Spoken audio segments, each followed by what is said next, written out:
E aí, gente, tudo bem? Desta vez a gente tem um tema, né, ambiental, sobre os impactos das mudanças climáticas no mundo. É um tema que eu trago para vocês. A gente não tem uma delimitação de lugar, de país, mas a minha sugestão sempre é que vocês façam, por exemplo, no Brasil, enfim, para trazerem esse recorte para cá, a fim de que a gente possa dar soluções que estejam afinadas à nossa realidade brasileira, enfim, que a gente sabe que não acontecem, né? Acho que é um ponto aí pra gente se resguardar. Mais uma vez, para quem tiver interesse em receber o tema, manda pra gente um direct com um e-mail que eu envio, ou a Babi, né? Nós enviamos o tema com seu texto de apoio, enfim, que é um trabalho que a gente faz, se você acompanha a gente, você já sabe, que é a gente pensar nas causas, nas consequências e nas soluções a partir do texto de apoio. Quando a gente fala de temas sobre meio ambiente, acho que um repertório muito importante de você trazer é você pensar nas práticas que a gente passa a ter no mundo a partir das navegações, desse processo aí da chamada expansão marítima, tendo como referencial a Europa. Eu costumo sempre brincar que é a Europa fazendo o restante do mundo do quintal da sua casa, inclusive quando a gente vai falar sobre expansão marítima, né? Então a gente tem aí um referencial. Por que eu falo sobre isso? Porque é importante a gente pensar nesses temas ambientais, até mesmo aqui nos povos do sul do mundo, no sul do globo, a gente traz uma herança que é uma herança colonial e que é uma herança eurocêntrica de enxergar a natureza como uma moeda de troca para obtenção de lucro. Então, existe aí, até na minha perspectiva, uma necessidade da nossa mudança de olhar, né? De uma nova cosmovisão, para a gente compreender que para que a gente possa preservar a natureza, a gente precisa mudar muito a estrutura sobre a qual a gente tem se organizado, porque essa estrutura que a gente se organiza no mundo atual, ela tem a ver com essa herança, né, de o homem é superior a todas as coisas, enfim, né, a gente tem até uma narrativa religiosa que endossa essa perspectiva, e a partir, né, dessa ideia de que o homem existe porque ele é o ser da razão, ele é superior a tudo, usa-se há séculos a natureza como um objeto para obtenção de lucro. Se a gente não muda a nossa cosmovisão, dificilmente a gente vai ter uma prática efetivamente sustentável, né? Enfim, então dá para a gente pensar por esse caminho, usar como repertório, inclusive, o processo colonial, o processo colonizador, até mesmo no Brasil, porque a gente sabe que a prática foi uma prática de exploração das pessoas e exploração do meio ambiente. Nada muito diferente do que a gente vive hoje como herança desse processo colonial, beleza?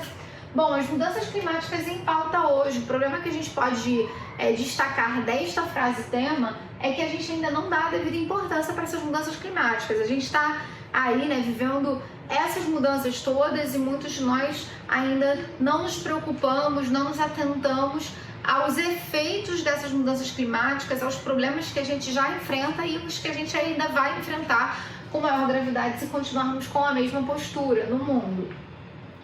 O texto 1, indo aí pelos textos, ele vai dizer pra gente o que são, né, as mudanças climáticas, vai falar sobre as consequências, né, o aumento das temperaturas, o derretimento da geleira, o aumento do nível do mar, que são situações que vão implicar a vida de muita gente, que vão modificar a vida de muita gente, que vão modificar as possibilidades até de atividades em determinados locais.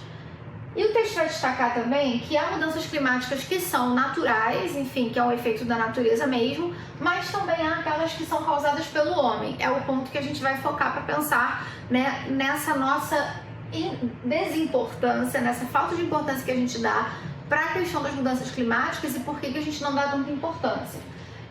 Uma possibilidade quando a gente olha, né, o homem causando isso na natureza, né, as mudanças climáticas, elas têm a ver com o aquecimento global, elas têm a ver aí com a questão, né, do efeito estufa, enfim. E aí a gente está bastante interligado com todo o processo de industrialização também, né? Então, dá para a gente pensar aqui, como causa, a dificuldade para a gente ter ações governamentais e intergovernamentais também, que sejam capazes de atuar tanto nas indústrias, nas empresas, quanto na mudança do nosso comportamento no cotidiano. Eu acho que a gente acaba tendo uma discussão muitas vezes quando a gente fala de meio ambiente, que é uma discussão que delega para cada indivíduo a sua grande responsabilidade. Não estou dizendo que a gente não tenha responsabilidade, mas a gente pensar que as atitudes individuais vão ser extremamente relevantes para a mudança dessa estrutura que a gente tem hoje é uma perspectiva, inclusive, bastante neoliberal para mim, né? Enfim, que é individualizar os problemas na sociedade. Eles não são individualizados. A gente precisa mudar a nossa postura de consumo, a gente precisa mudar a nossa postura de consumo, mas a gente precisa também que as grandes empresas mudem a sua postura, mudem os seus métodos de produção para a redução aí dessa problemática que a gente enfrenta. Quando a gente vai para o texto 2, a gente tem algumas informações, vou ficar aqui para não sair muito do quadro. Ele vai falar sobre a criação do IPCC, e aí eu vou colar aqui, que é o painel intergovernamental sobre mudanças climáticas em 1988, e o UNFCCC, que é a Convenção Quadro das Nações Unidas para Mudanças do Clima, criada em 92. O texto 1, esqueci de comentar com vocês, ele vai trazer uma informação que a gente passou a ter, né, um aumento muito significativo de temperatura no planeta a partir da década de 90, tá? E aí a gente pode atrelar, inclusive, repertório possível de usar, a Revolução Industrial, sim, o American Way of Life, difundido aí por todo o restante do mundo, o Brasil com o processo de revolução industrial tardio, mas, enfim, os impactos ambientais também acontecem, se a gente for olhar só para o Brasil. A UNFCC, ela tem a ver com, ela é uma convenção para pensar, né, eu botei até aqui, ela vai trazer informações científicas sobre a questão do aquecimento global, sobre a questão das mudanças climáticas, e vai ter conferências para que os países possam se organizar e pensar em maneiras de reduzir o efeito estufa, indo aí para uma transição do que eles chamam de economia de baixo carbono. Quando a gente pensa nisso aqui, uma causa que me vem à cabeça é a seguinte, né? Acho que assista aquele documentário do Fórum de Davos, ou Davos, enfim, o último fórum que teve, acho que ele é bastante interessante para a gente pensar a relação dos grandes líderes mundiais, não só os presidentes, enfim, mas também aqueles ligados às grandes empresas que estão aí espalhadas pelo mundo. Tem falas bastante impactantes dos representantes do Greenpeace sobre essa responsabilização dessas grandes empresas. Então, quando a gente pensa nessa questão da conferência e do movimento intergovernamental para a redução da emissão aí de carbono, enfim, para a gente reduzir o efeito estufa, o que me vem à cabeça, e eu me lembro muito do Milton Santos, quando ele vai falar sobre globalização por uma nova globalização.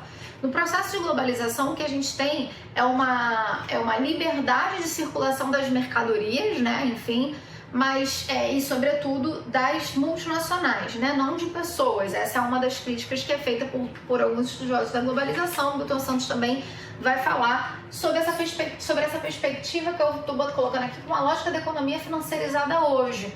Essa economia de mercado que a gente tem hoje, ela que o dinheiro também não tem fronteiras, enfim, que os investimentos não têm fronteiras e tudo mais. A gente está falando de uma lógica de organização econômica que se dá pela fragmentação da produção, né? O Milton Santos vai falar bastante sobre isso no Por uma Nova Globalização. Então, você deve ter aprendido isso na geografia, ou deve estar aprendendo, ou já vai aprender também. Então, você tem as grandes empresas, as grandes multinacionais, fragmentando a sua produção. E aí a gente vai olhar que majoritariamente isso acontece nos países periféricos. Então a gente tem as grandes multinacionais se instalando nos países periféricos, o que começaram vários fogos aqui, gente, olha só. Tô falando de mudanças climáticas, fogos, enfim. E aí a gente pode pensar o seguinte, né?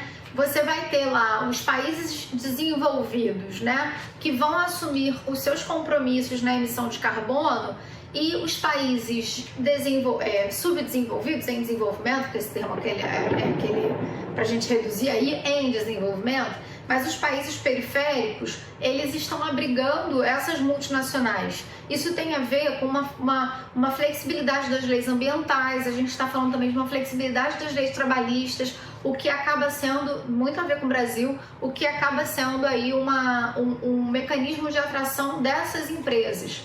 Então a gente tem uma dificuldade de conjugar esses interesses mercadológicos com o meio ambiente, com a sustentabilidade, com a preservação do meio ambiente, como também, na minha perspectiva, uma dificuldade aí de conjugar os interesses dos países em desenvolvimento com os países já desenvolvidos, sobretudo quando a gente pensa nessa dinâmica de mercado.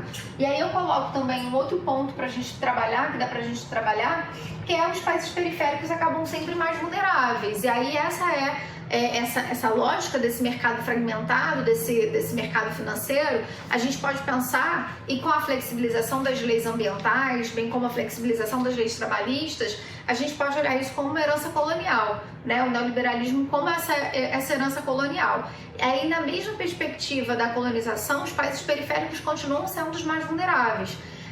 A gente consegue atrair as grandes multinacionais para poder, aí a gente gera emprego, enfim, mas essa atração tem a ver com a flexibilidade de leis trabalhistas, a flexibilidade de leis ambientais, por exemplo, como eu falei, só que os impactos ambientais ficam aqui.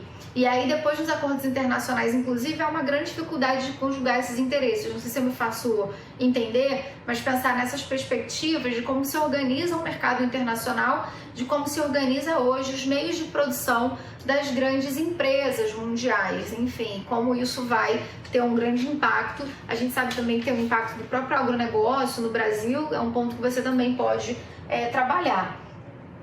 Falando em Brasil, o texto vai dizer também pra gente, texto 2, que o Brasil tinha uma postura aí de protagonista nesses grandes acordos e nos últimos anos, nos últimos 2 anos, ele vem assumindo uma outra posição. E aí quando a gente fala de Brasil, a gente fala de acordos climáticos, mas também a gente está falando do grande processo de desmatamento que a gente está vivendo. Vocês viram isso também ao longo do ano passado, os índices indicam, né, esse processo de desmatamento, que também vai corroborar o problema que a gente está vivendo. E a gente vê que tem toda uma conivência governamental, até mesmo pela maneira como o governo atual pensa a questão ambiental. Então dá pra gente também trabalhar a partir dessa perspectiva, essa causa, quando a gente joga um recorte para o Brasil.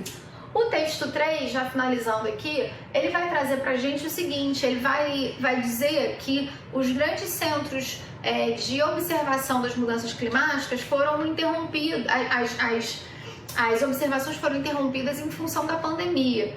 E aí, embora o que se tenha de dado é que os problemas, os gases emitidos, enfim, não reduziram assim, a ponto de ter um grande impacto positivo nas mudanças climáticas no período pandêmico, a gente continua ainda maltratando o ambiente mesmo no período pandêmico, mas o que a gente tem são dados hoje que ao longo do ano foram sendo observações que foram sendo interrompidas. O que eu analiso daí como uma causa possível é uma dificuldade que a gente tem de identificar o problema hoje, né, com dados mais atuais, mais precisos, o que faz com que a gente não entenda. Se a gente já entende pouco, a gente vai entender menos ainda a gravidade da situação, uma vez que a gente não tem dados, o que corrobora para a perpetuação das causas para as mudanças climáticas no mundo. E por fim, a gente tem os efeitos econômicos, né? A gente sabe que toda vez que a gente vai degradar o meio ambiente, isso traz impactos econômicos, né? Você vai pensar aí, né, na possibilidade até, né, indo para uma questão de saúde. Quando a gente tem essa emissão de gás, enfim, a gente também está falando de gases poluentes, a gente está falando da saúde da população, como isso também vai ser prejudicado. Eu ia colar no texto, mas o meu computador desligou, né, enfim. Mas dá também para a gente pensar, né, eu fico sempre pensando essa elevação dos níveis do mar, como é que ficam as comunidades que vivem economicamente aí da pesca, por exemplo, as cidades. A gente sabe que tem situações assim em alguns lugares, cidades que desaparecem por conta da elevação do nível do mar, enfim, né? O próprio impacto no clima, as grandes tempestades com mais frequência, as grandes secas, isso também vai ter um impacto econômico. O Acre está vivendo neste ano no Brasil essa cheia dos rios por conta da elevação do número de chuvas. É isso, gente. Espero ter contribuído. Muito repertório para a gente trabalhar e até a próxima.